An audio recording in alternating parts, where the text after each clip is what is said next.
there. And there we go. 3, 2, and 1.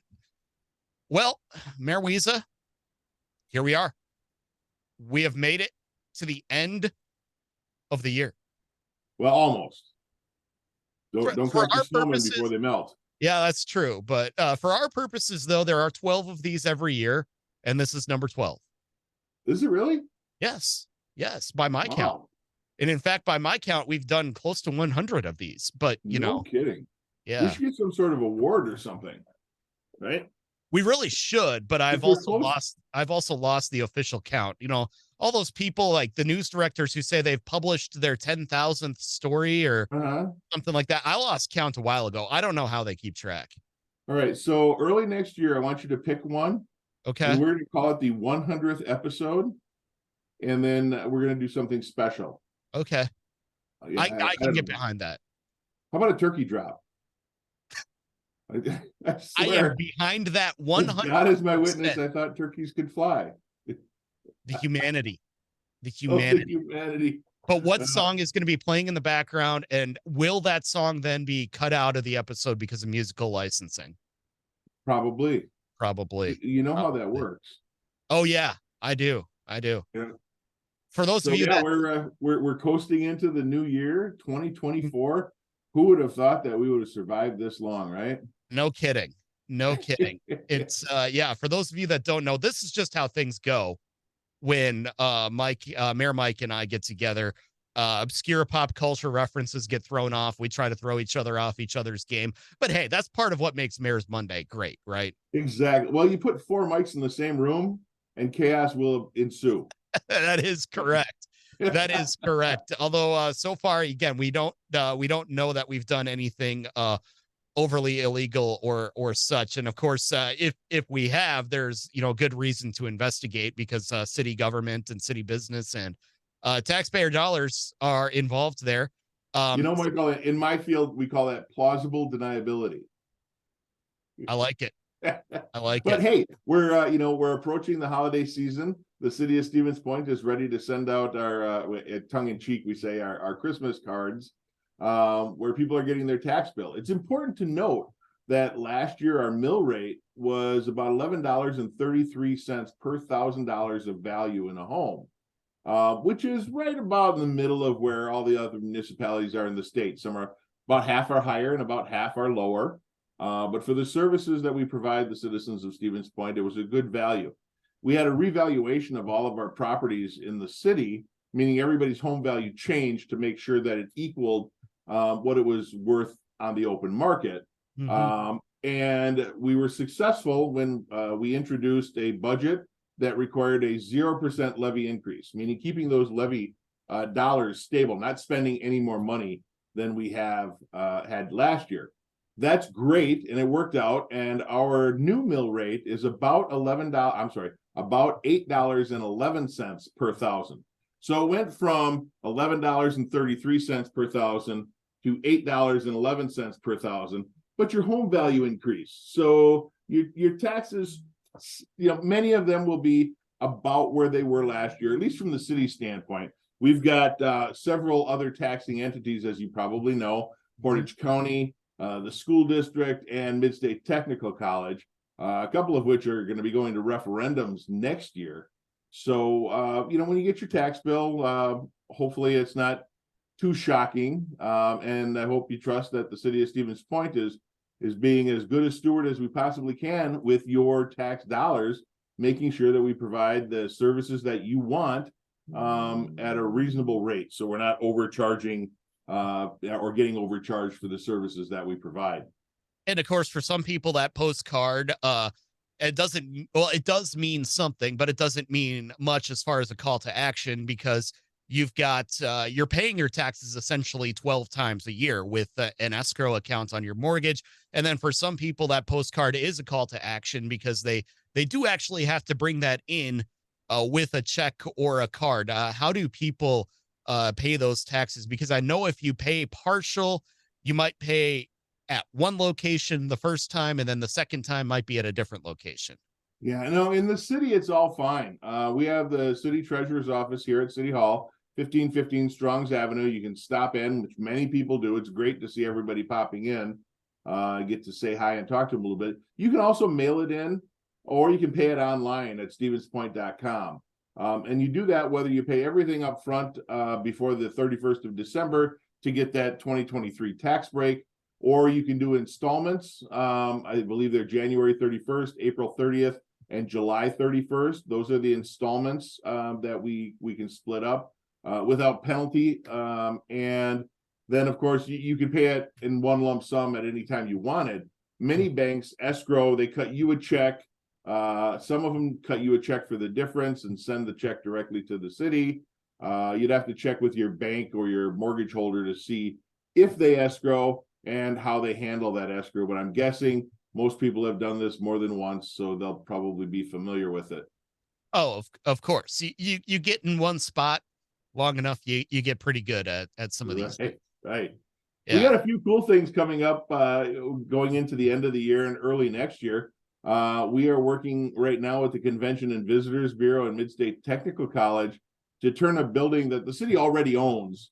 Some of you may know it as the old Stage Store, the old Dunham Sports downtown. It was a mall anchor store, but for the last 10 years or so, maybe even a little more, it's been the Great Lakes Higher Education Service Center. Well, they leased it from the city, and their lease was up November 1st. They chose not to renew it. So we've been working with, as I said, the CVB and Midstate to determine the feasibility and preliminary design for a small conference center downtown, holding 200, 250 people. We constantly get requests for smaller conferences or conventions. And in some cases, we have to turn them away, telling them that we just don't have enough facilities to accommodate that. Well, we want to change that. We're centrally located in the state. And the best part about it is the city already owns it. And state law allows for a slight increase in room tax to offset all of the operational costs for this facility. So it will literally cost the taxpayers $0 to make this happen, and hopefully increase the tourism and the conventioner and visitor viability for our city. So we're working through that now. There'll be a couple of public meetings if anybody's interested in learning more about it as we move along. And then the second thing of note is that the former Shopko building, every community is dealing with their vacant big box store buildings, right? Well, right. The city has now acquired the Shopko building from the previous owner. And we're working with an architect and designer to kind of lay out what we hope that entire block will look like going forward. And this includes some mixed use development, commercial or retail on the first floor, housing on the second floor. The more people that live downtown, the more people will shop downtown, the more walkable we make our community. And the success that we've had so far with the new housing units downtown has been pretty tremendous and pretty impactful on our downtown businesses. So that's good news. We're also incorporating some public space. Right now, there's a small stage there that's not terribly usable. There's no shelter over it. There's no electricity, no place to hang lighting. So we're looking at doing something that is a little bit more user-friendly, whether it's a portable stage and public area for people to use for meetings or small concerts. And then our transit facility right now consists of a 3-season shelter. There's not even restroom facilities there. So we're going to incorporate a new transit hub into that development, straighten out some roads, and of course, ensure that we have enough public parking to accommodate all of this. Working with developers right now to kind of get an idea of what this might look like. And our first public meeting on this, where we're going to kind of display this idea to everybody, is January 10th at Midstate Technical College. So keep your eyes open on that. Of course, we'll have it in the news and we'll have it on our website. But January 10th is going to be the day that we're going to take what we've talked about internally and put it out there to the public so we can make modifications. So we have the best project as we move forward on this. And that's all coming up here within the next 2 months. Yeah, and there's a lot of development in there. A couple questions raised though from what you're talking about. You say you're constantly getting contacted by groups wanting a convention space in Stevens Point, how many times would you say in the last year you've had to say, look, we're the city's booked. The city's Yeah. all booked up. We're essentially closed for outside business. Well, let me clarify a little bit because they don't necessarily contact my office, although we do get some occasionally. Sure. They contact the Convention and Visitors Bureau or the Portage County Business Council, or more importantly, some of the other venues that we have, like the Holiday Inn and Convention Center, to say, hey, we have a woodworking convention or a model train convention, or the Wisconsin Computer Club frequently has displays, and they need some space to do that. And from what Sarah Brish over at the CVB tells me, it is a frequent enough occurrence where something needs to be done. Of course, we don't want to leave anybody hanging, so we refer them to other communities nearby. Maybe they go up to Rothschild or Wausau, or we send them over to Wisconsin Rapids. And while that's great that we're helpful, I want to see those conventions and conferences come here. So some additional space to host those smaller or mid-sized conferences and conventions, I think is going to be a real big boon to the city of Stevens Point and our economy. And then again, being able to fund this with, say, an extra $1 or $1.50 room tax per night is a way that you make this happen without putting that burden on the people in your community. Because really, when you think about it, an increase in the hotel tax is not necessarily a tax that your residents are going to pay. I mean, when was the last time you rented a hotel room in your own city? Right. Well, my wife tells me that I should more frequently. No, I'm kidding. I'm kidding. But that's really what it is. I mean, we're looking at maybe a 2% room tax increase. Our room tax or our room rates are pretty reasonable to begin with here in central Wisconsin. We're certainly not Chicago or the Fox Valley or Key West.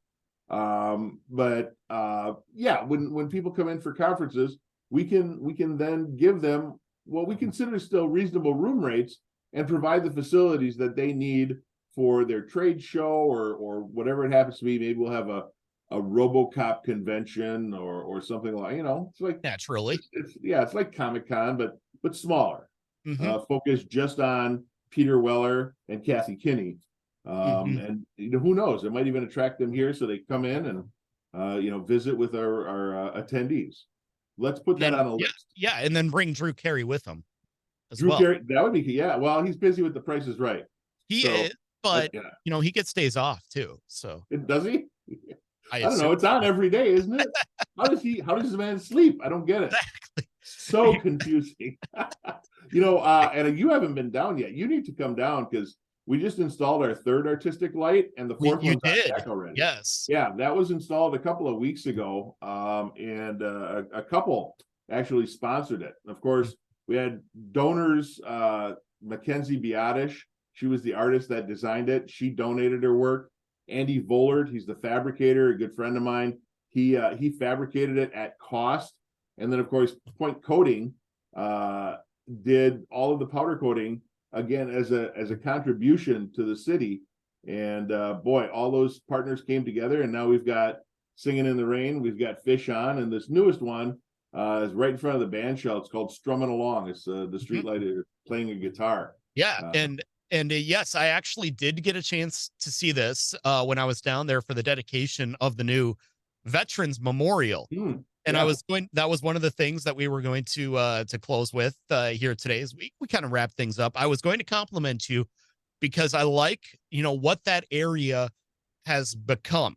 Now you've got that sidewalk that you can walk right there peacefully along the river. We call that the Green Circle Trail, Michael. The Green Circle Trail. Thank you. Enjoy the artwork of the streetlights, and then kind of end it right there at that Veterans Memorial, which is, I think, a great addition to that area. And of course, a very important addition to the area as well. And I understand this maybe did take a little bit of string pulling behind the scenes, but you were able to make it work. Yeah, everything is a process, right? That's one of the most frustrating things for me in local government is how much red tape there is just to do something that everybody agrees is a good thing. You get a room full of people, everybody can think it's the best idea in the world, but it still takes 6 months to get it done. Mhm. But people before us kind of screwed it up, and I believe there should be some oversight, obviously, but I think we should be able to streamline the process a little bit if everybody's agreeing to it. Hmm. But yeah, it's a great addition to the city. Again, right there on the Green Circle Trail, and I know that this is something you want the city to be known for: creative energy, artistic, arts and culture, like that. And you've been able now to tie all of that together, while honoring the veterans of all six branches of the military. The sixth Mhm. one, the Space Force, of course, is going to be added later, but you've made sure that everything is covered there. Yeah, absolutely. And speaking of Space Force, you got to see this. Oh no. Oh no, I don't like where this is going already. Can you see that? Yeah, you can. Yeah, yeah. There it is. There it is. The Space Force My Space Force plaque. plaque. Wow.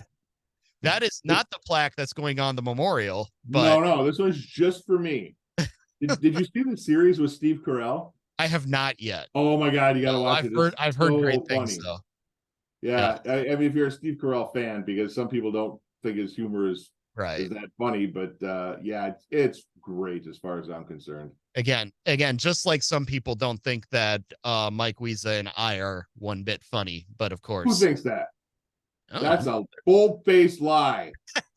We I'm are sure the that most somebody. hilarious duo in the universe. Exactly. Exactly. I agree. Alexa, who's the funniest duo in the entire universe? From movieweb.com.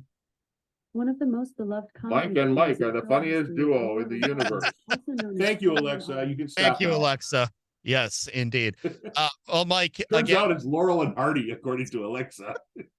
Wow. this is it for this year. What do we have? What do we have in store for next year? Well, next year I hope that one of us is going to win the lottery, and we'll be doing live remotes from a tropical island somewhere, preferably one of our ownership. Mhm. One of us will buy that island, Sure. and we'll set up just a big tower, and we can broadcast live from that. But plan B is that come the first of the year, we start talking about all the cool projects that are going to be going on in the city in 2024.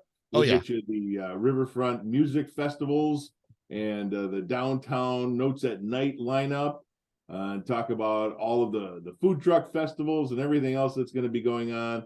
You and I will sit and complain about winter, waiting for spring, and maybe we can crack the occasional joke. Ex- that's it. That's it. That's it in a nutshell. I, uh, there's no way I can end that better. So in that case, hey, 2023, you've been great. We're looking forward to what should be even better in That's 2020. right. Always more in 24. I like it. I don't know. You heard it here first, folks.